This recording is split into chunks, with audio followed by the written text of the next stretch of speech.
I present to you Calamelios Zephyros. Here you will find a number of testing facilities, as well as the observation hub of Poiton Oikos. Right then. Let's begin by...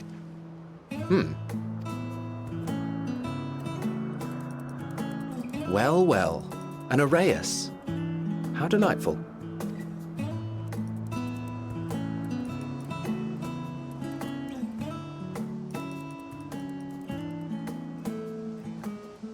And what, pray tell, is that? Ah, that's a new species of shark. We approved the concept but a few days ago. Sharks are among the most popular sea creatures. Rare is the day when someone does not submit a new concept. At first, they were largely orthodox, consideration given to such things as size and environmental impact, and then a whimsical someone thought to bestow it with flight, another superior intelligence. And then the floodgates burst, concepts with multiple heads, or arms and legs, and so on and so forth. It was getting absurd. A part of me wanted to tell them to go away and find something else to create, but in the end, I couldn't deny their passion. And here we are.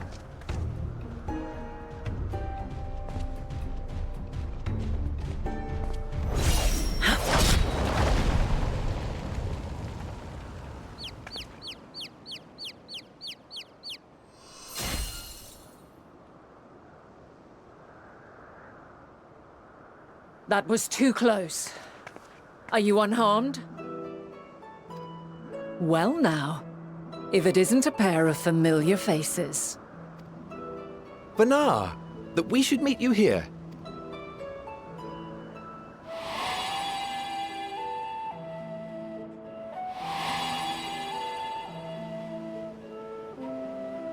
As I mentioned earlier, the better part of the convocation holds that when we retire is when we return to the star.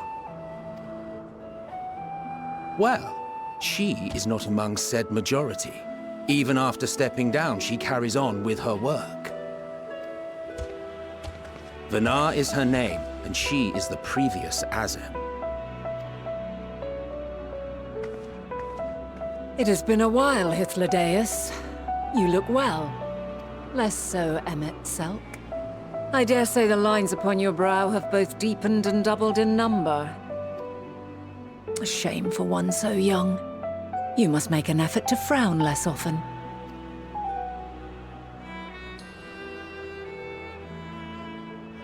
Easier said than done, thanks to your unruly successor.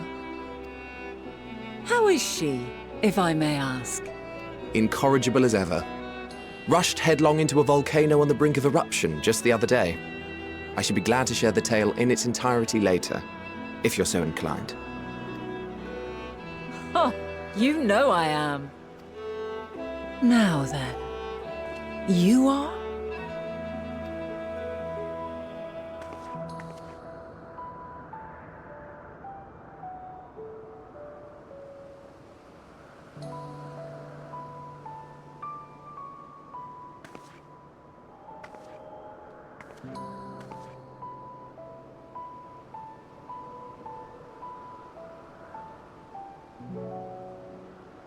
I say, have you perchance come from the future?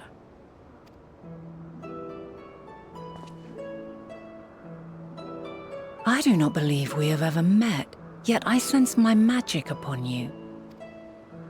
Therefore, if I wove the enchantment, I could only have done so at a later point in time. What manner of magic is this, if I may ask? A traveler's ward, of course.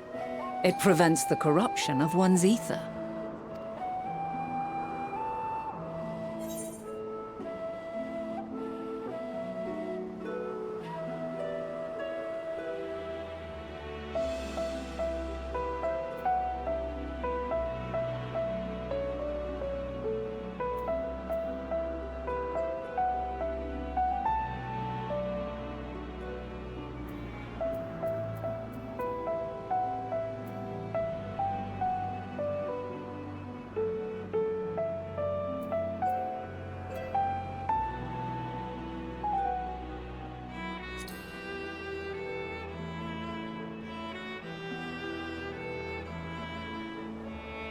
Primals, you say?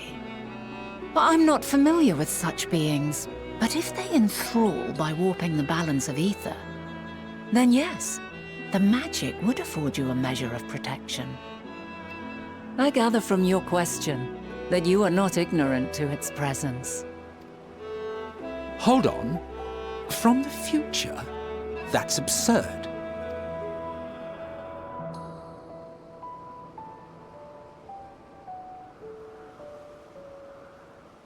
What is it? Are you unable to speak of the matter?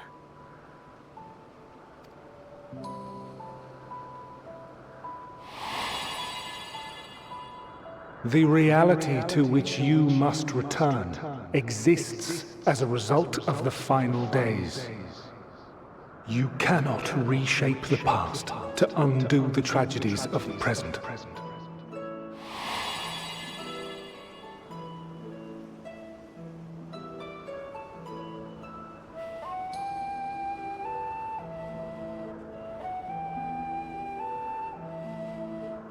So, your actions here will not change your history, but they may yet affect the course of ours. How very exciting! I'm quite fond of delving into the unknown, and there's naught more unknown than the future. Until a moment finally arrives, we cannot know for certain what will come to pass, regardless of our supposed foreknowledge, so you needn't worry for us. More importantly, that you should go to such great lengths as to travel unto the past bespeaks the gravity of your quest. Will you not reveal it to us? Mayhap we can be of aid to your cause.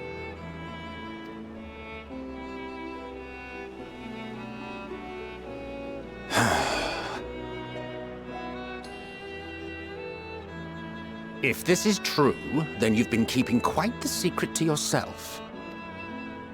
As a representative of the Convocation, I will hear it all. Your identity, purpose, everything.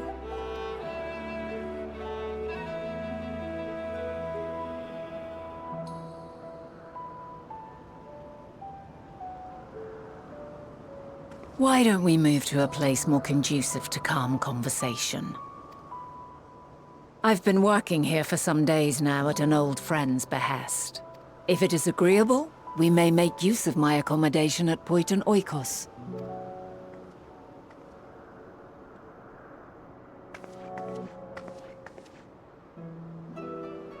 We were meant to meet. I am certain of it. Else I wouldn't have marked you so clearly, and sent you unto myself in the past.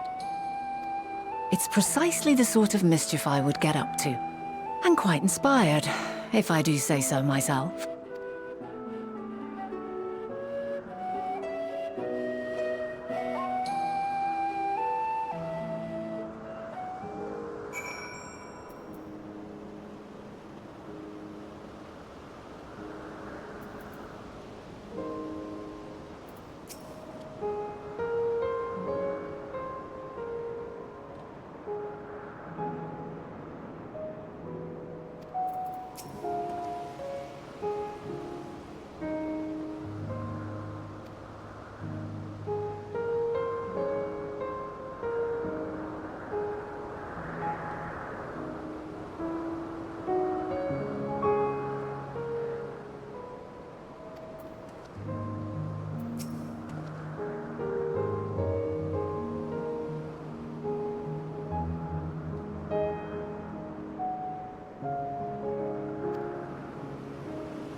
A wonderful aroma.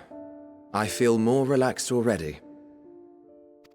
Would that I had sweetmeats to offer, but I travel light out of habit. There's plenty of hot water though, so please have as much tea as you like. Now then, will you tell us your tale?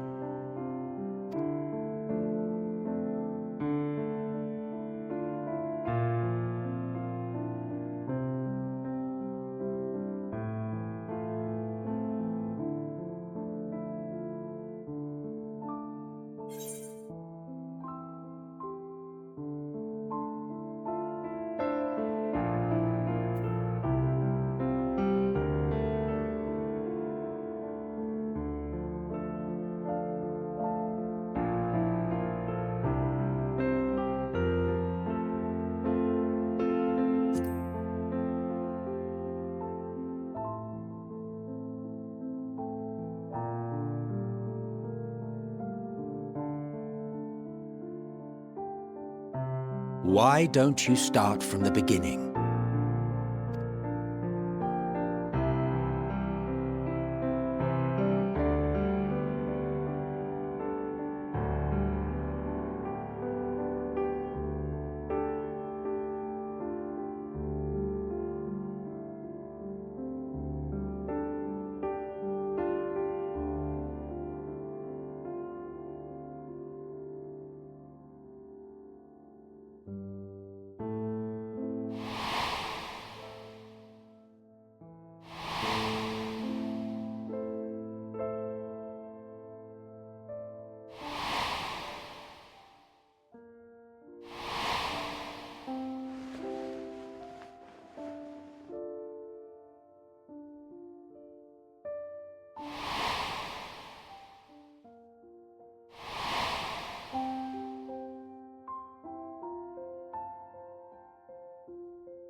Preposterous.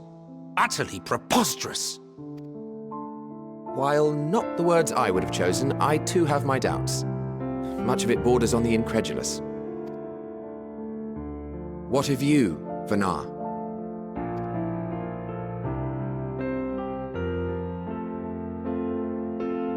Not knowing the precise details of the first final days, it is difficult to determine the veracity of the tale.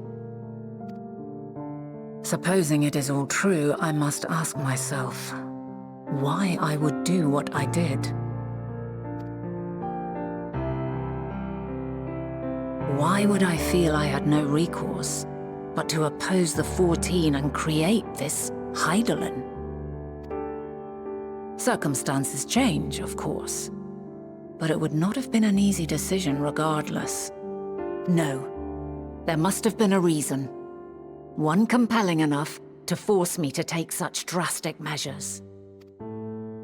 Then there is the Elpis flower, which I said would serve as a guide. That it's of import to your mission is plain, but your presence here leads me to believe that this place also holds significance. But what could it be? What are we meant to accomplish? Might it not be simply thus? In the future, whence she came, the final days could not be averted. Mankind has no choice but to flee the star. By alerting us to that eventuality, perhaps you wish to pave the way for other futures. Theoretically speaking, it is a possibility. Yet if that were my primary objective, I see no reason to guide our friend to Elpis specifically. The capital and Amarot, or even my own home would be more logical destinations.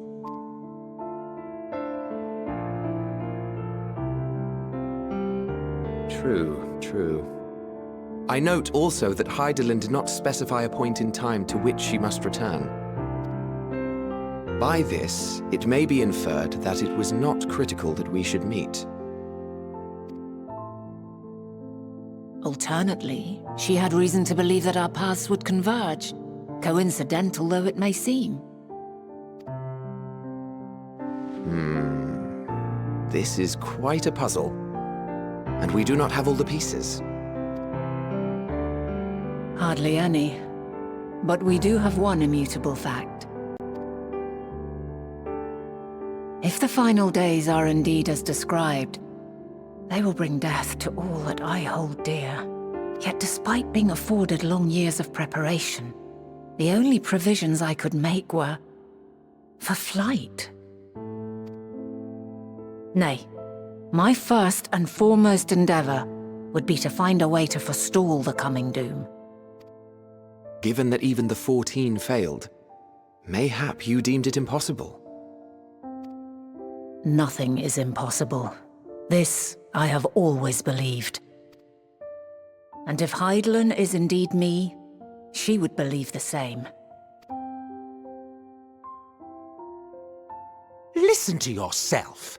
Are you seriously entertaining the notion that you are a messianic figure in some far-fetched tale?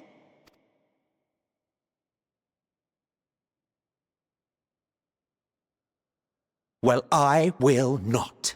I refuse to accept that our world could be undone by some unforeseen calamity. I also take offense to my portrayal as a megalomaniacal madman. To sacrifice oneself for the star is a noble act, and I would hold those who gave themselves to this zodiac in the highest esteem. Yet, you claim I recreated Amarot and populated it with phantoms of our people? A bizarre indulgence that would be insulting to their memory. Worse still, I even invited you there. Literally invited my own downfall. Why would I do something so idiotic and inexplicable?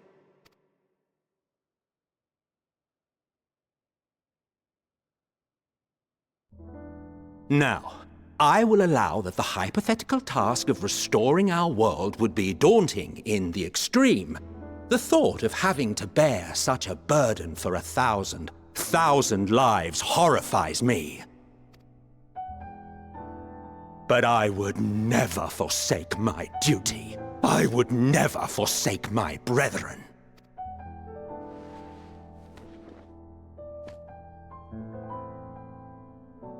You do not know me.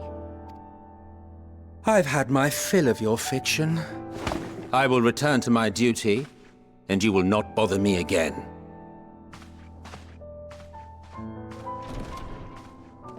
Selk! Wait!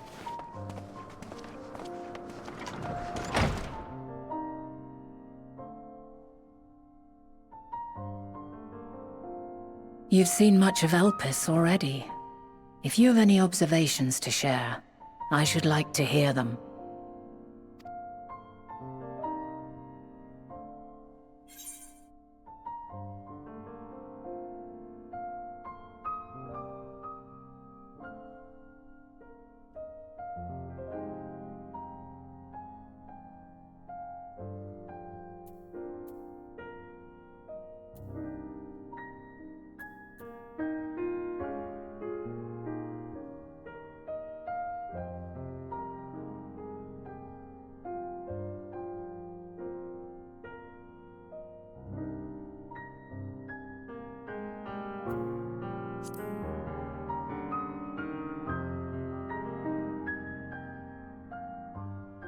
Ah yes, the energy distinct from ether.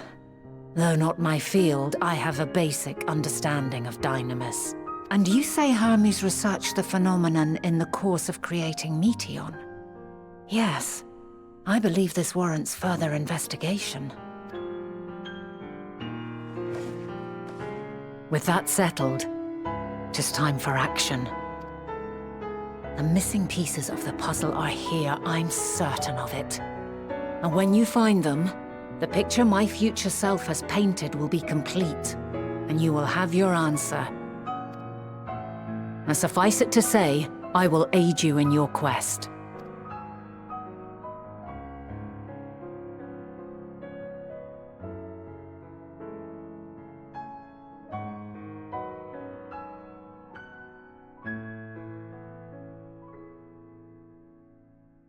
Have faith. If Emmet Selk is the man Azum described to me, we've not seen the last of him.